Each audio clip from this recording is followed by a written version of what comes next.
Today on Ask This Old House. I'm going to show you how to quiet a squeaky wood floor. That's pretty cool. And I'm going to set a trap for a homeowner in Georgia. You can imagine after washing dishes that there'd be little bits of grease and The little oogly food booglies? particles. Yeah, it's All nasty. right, let's see what you got. And we'll ask, what is it? It has a clear plastic door on the top and a knob. Okay, I know this one. You don't even know what it is. Oh, don't worry about it. I know what it is. Today's project takes us to Atlanta, Georgia. Much of the world's news is reported from right here. Atlanta boasts the busiest airport on the planet. And a world-famous drink has its humble roots at a soda fountain in Atlanta. As the city has come into its own, Atlanta has expanded outward, and the Atlanta metro area now encompasses many distinct suburbs. And one of those is Marietta. Marietta is one of the oldest suburbs of Atlanta, but this subdivision was built only 30 years ago. The homeowners love everything about their house, everything but the kitchen sink. So, Cheryl, what's going on? Well, we moved to the house about 2 months ago, and it has this fabulous kitchen. It's been recently renovated. Spectacular. And it has this great double sink here. The left side's extra deep for washing pots and pans, and the right side has garbage disposal. And I noticed that the water doesn't seem to be draining properly on the left-hand side. The water seems to pass through, but there'd always be water standing in the bottom of the bowl. I can see a little water right there, yeah? So at first I thought it was a clog, but again, the water seems to drain out fast enough. It's just there's always water there left in the bottom of the bowl. And you can imagine after washing dishes that there'd be little bits of grease and The little oogly food booglies? particles. Yeah, it's All nasty. right, let's see what you got. All right, now underneath any kitchen sink or any sink, there should be a trap. And normally the trap, water goes here, and it goes right out through the wall. So there's a water seal right here, and that water seal is really important to keep sewer gas from coming up inside the building. But look at this. Whoever roughed this kitchen sink in put the drain way up here, so that means that this entire pipe is now filled with water. So this entire pipe is the trap, and that's why we see water right at the base of this bowl on the left-hand side. Now, the other thing I noticed is something I don't think I've ever seen in all my years in plumbing. When they did the house listing here, was it listed as 4 bedrooms and 3 traps? You have 3 traps underneath the kitchen sink. There's one for this bowl, 1 trap for the right-hand bowl, and 1 for the dishwasher. Now, what I want to do is to actually fix this the right way, which means I'm going to get rid of all this piping and bring it all together into 1 trap. All right? Okay. All right, good. Now, to get some room to work, I'm going to get the disposer out of the way. And that means I'm going to break the connection for the drain right here, the connection to the sink at the top, and the electrical connection. The disposer is connected by a locking ring at the top, which I'll back off, and that should drop down. So now I can break my electrical connection down here.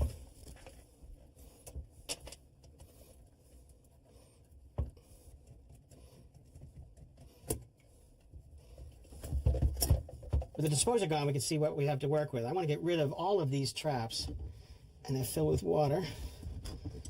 So I have a pan to catch that water.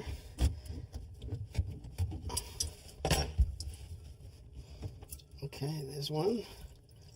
Dump out the water. Okay, 2 down. There's 2 of your traps. How do they look? Yeah, that's nasty. Okay. Now, the 3rd trap doesn't have a nut like this, so I'm going to use a saw to get rid of that one.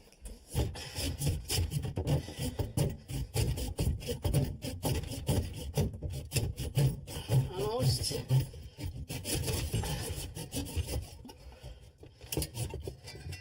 Who needs power tools? All right, so all the traps are out of there. Now it's time to actually start doing some new work, right? So for that, we're going to use some PVC piping that's made for just underneath a kitchen sink. Most people know PVC piping, and it looks like this. It's called Schedule 40. This is a type that is glued together. You use solvent connection right here. But this is actually tubular. You can see it's a lot thinner on its sidewall. You see it? Oh, yeah.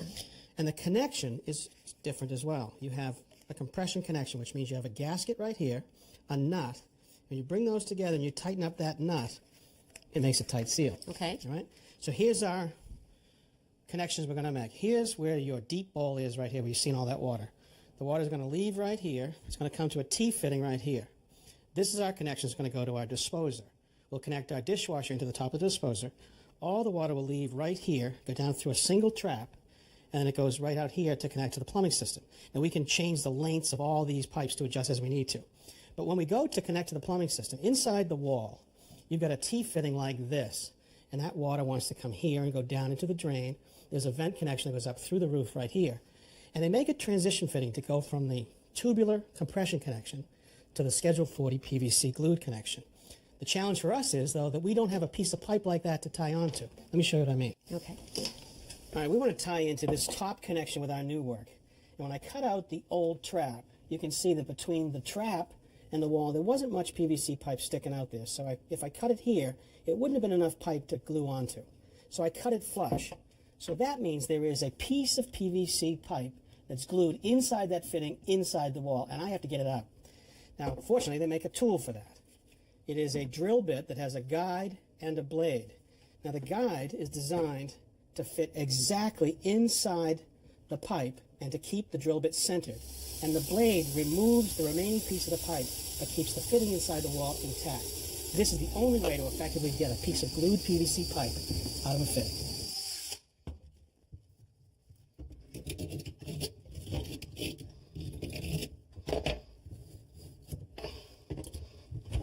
Good. So what we're going to do is simplify this piping. Right now there are 3 holes going out through the back of the cabinet, and we only need 1. So this one on the upper left we're actually going to cap.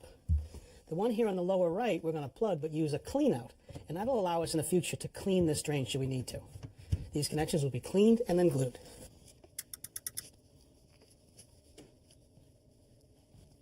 With PVC connections, I want to be sure I get cleaner and glue on both the inside of the fitting and the outside of the pipe.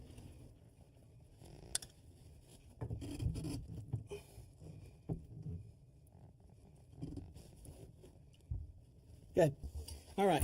Now, before I start running the tubular piping, I like to reinstall the disposer next. A couple of reasons for that.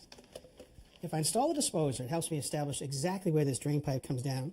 That helps me determine the length of this pipe to be cut. It also lets me address the dishwasher connection. Now, you had a separate trap for your dishwasher, and here's the connection right here from the discharge pump.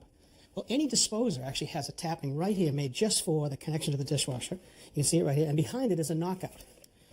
If I take a screwdriver, I can knock that thing right out. All right, just find that knockout. Good. All right, now we can reinstall the disposer.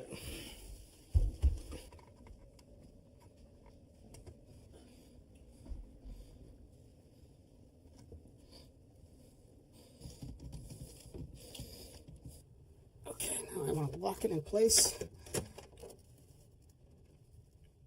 Good. All right, so I've tightened up this connection to the disposer L right here. Here's our trap that's in place. And now I need to install this T-fitting that'll give us the branch going over to the other sink. But you notice that this is actually too long. It wouldn't fit in the trap, so I need to mark it right about here and cut it. All right, just grab that marker. I'm right at the end of my thumb without marking my thumb. Perfect. Now, I could cut this with this PVC saw, but that can actually cut a crooked line and it leaves a sort of a raw cut. This is a great tool. This is made just for tubular PVC. It has a little blade in here. It's spring-loaded right here. And once you put it over that tube, it'll cut perfectly. So do that. Okay. Guide it in until you get that in the window. Good. Now give it a spin. Release the Yep, trigger. let go of the trigger. Go the other way too. I think that's the way, yep. Look at that, huh? Perfect cut. Thank you. All right, so we have our T-fitting in place. I'm going to just snug up the nuts both below it and above it. All right, now I have 2 more measurements to make and 2 more cuts. One is this waist arm. That's going to come over here and go to this point. So I'm going to hold it in place, and you can see that it can only go this far. So I want to mark it.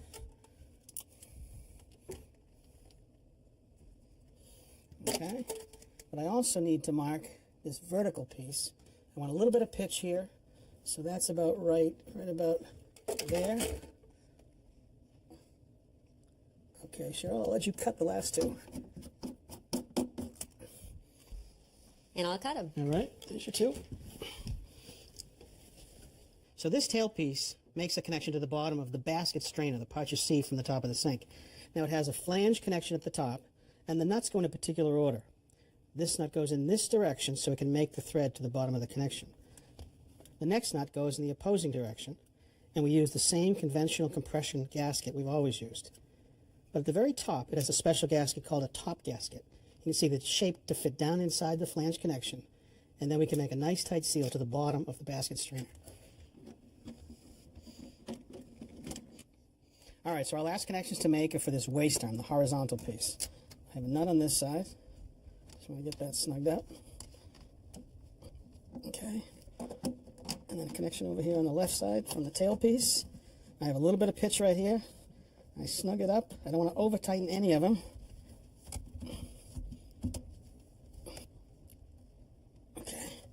Okay, and just snug these up. Good. My last connection is the discharge hose from the dishwasher, and I'm going to make the connection to the disposer using the stainless steel clamp. I'm going under for the last time, I hope.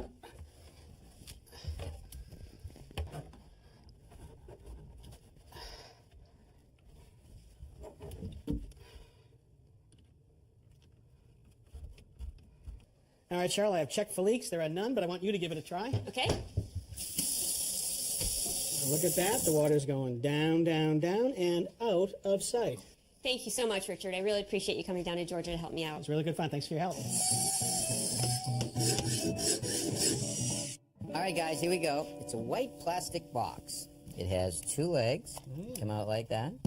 It has a clear plastic door on the top and a knob. Okay. What is it? I know this one. You don't even know what it is, do Oh, you? don't worry about it. I know what it is.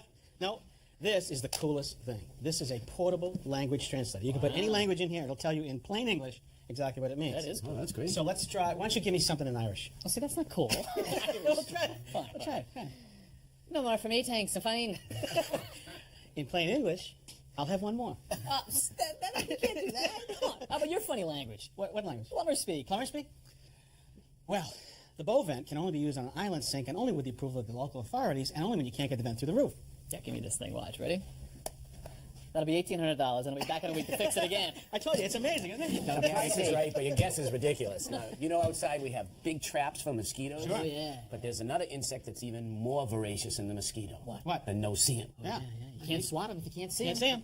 This is a personal no-see-em trap. You can bring it in your tent, you can bring it in your house, you just set it up, you open this door, and it's clear, you can see in there, and you're ready to catch them.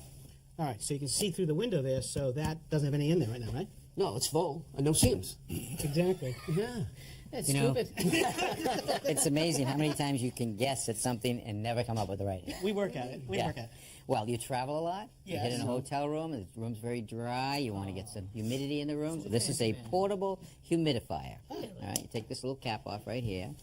I put it on the bottle of water. You know the bottle of water that you get in the corner of the room? Yeah. Take it, tip it over, and before you know it, you've got steam. Wow. Look at that. It's a breath of fresh air. Pretty cool, huh? Yeah, the only problem is Yeah, that's like an $8 bottle of water. it's the most expensive steam going.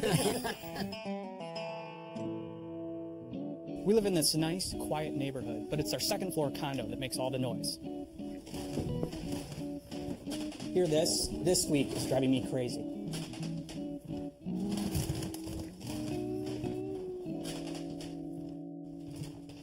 As you can hear, the floors are really quite squeaky. They certainly are, but I'd say it's pretty typical for a house of this time. How old is this? It was built in 1920. So it's about 100 years old. All right, so I looked in the basement to see if I could locate the direction of the structure. And your house is framed in this direction right here. Now, on top of the structure, they laid a subfloor. They didn't have plywood back then, so they used individual boards, 8, 10, and 12 inches in width. And they ran them in this direction right here. On top of that, they fastened this flooring right here, which is a tongue and groove flooring. So I brought a piece right here so you can see the cross-section of a tongue and groove floor. Here's the groove on one side and the tongue on the other side. They fastened the floor that you have with these nails right here. This is a cut nail, and they're cut out of a piece of steel. Now, these nails hold very well when you drive them into wood because they wedge themselves right into the wood, forcing the fibers out of the way. Now, this house has been around for 100 years. In the summer times, it takes on a lot of moisture. In the winter, it dries out. That shrinking and expanding process actually moves the nail out of the groove that it's made. So now, when you walk on the floor, you actually hear the nail going up and down into that slot, making a noise. Okay. Is there a way that we can fix this week? We can absolutely tighten up this floor, but the first thing we need to do is we need to locate all the structure below. I want to tap on the floor and listen for the different sound. Sounds hollow right here, so there's probably not a joist. Sounds solid right there, so I'm hoping there's a joist right there. First thing I'm going to do is I'm going to take a small drill bit, and I'm going to drill a hole right between the crack of the board. and we'll see if we hit a joist. Go all the way through, and I've straightened out a paper clip.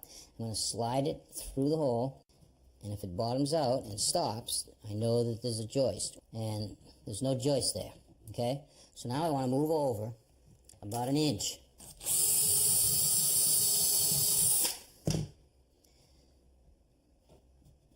All right, we got a joist right there.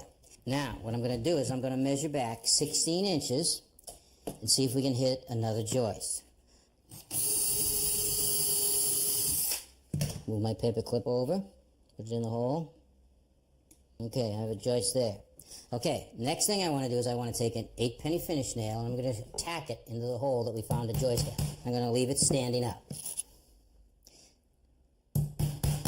Okay, now we're going to try to find the rest of the joists on this side of the room.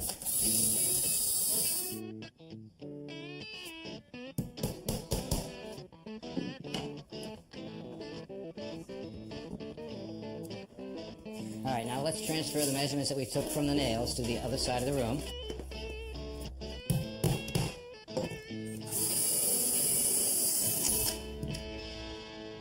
Okay, we've taken our string and we've run it across the room from nail to nail, and that represents our floor structure below. Now what we need to do is tighten the flooring against the top of the joist. Now we could nail it, and I look on the floor and I can see someone has already nailed it before trying to tighten the floor up. Now that'll hold for a little while, but over time that nail could loosen up because it has a very smooth shank. When the floor loosens up, the floor will squeak some more. So what I want to do is I want to screw it down. But I want to use these special screws right here. Now there's two different threads, one on the top and one on the bottom, with a plain shank in the middle. When I screw this screw through the finished floor, the bottom thread goes into the joist. When this thread meets the flooring, both of them work together, pulling the floor down tight to the top of the joist. At the top of the top thread, there's a score in the shank. When we torque this screw into position, this top part of the screw will break off just below the finish of the floor. First thing I want to do is drill a couple of holes.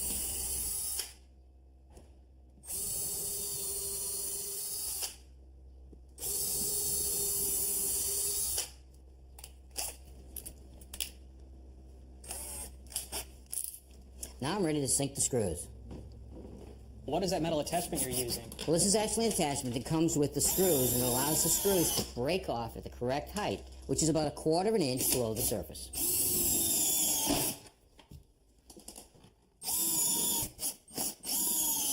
All right, Tenon, it's your turn. Follow the line. Wherever you hear a squeak, put a screw. Good job.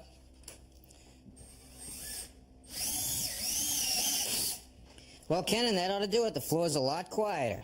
It certainly is. What about all these holes? Well, I have a solution for that, too. They make these pencils right here that come in colors that will fill holes and fix scratches in just about any kind of wood. Force it in the hole, working it back and forth. Just like that. Fill the hole right in. Okay, once it's in there, just rub it around with my finger, forcing it right down in there. Then we'll just take a rag and buff it away.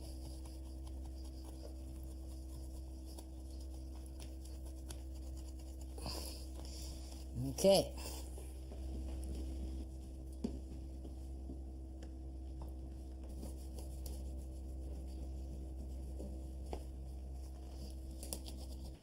The floors look great, and they sound even better. Nice and quiet. Thanks, Tom. My pleasure. Tommy, those breakaway screws really did the trick. They did do the trick. They actually make a different version that you can use a screw to screw through a carpet. You can actually go through the pad and into the subfloor.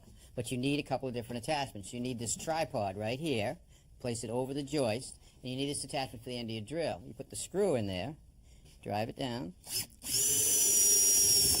Screw it in. You take the tripod. With this part of the tripod, you put it onto the screw and snap it off. Look at that. Oh, you can't even tell there's a screw there. Cool. All right, nice fix, Tommy. So until next time, I'm Kevin O'Connor I'm Rich Thewey. I'm Roger Cook. And I'm Tom Silver. for Ask This Old House. You sure you can't feel it? Hey, don't screw around. Next time on Ask This Old House. Kevin, this is one of my favorite places in the whole world. This is a stone yard where both professionals and homeowners can come to pick out the things they need to build their hardscaping projects. And I'm going to build a new railing for this old porch. And we'll ask, what is it? These are opti enhancers. You pop them in like this, and I can do unbelievable close work right now. I can actually see what time it is. They look pretty good. You don't look like a dork at all.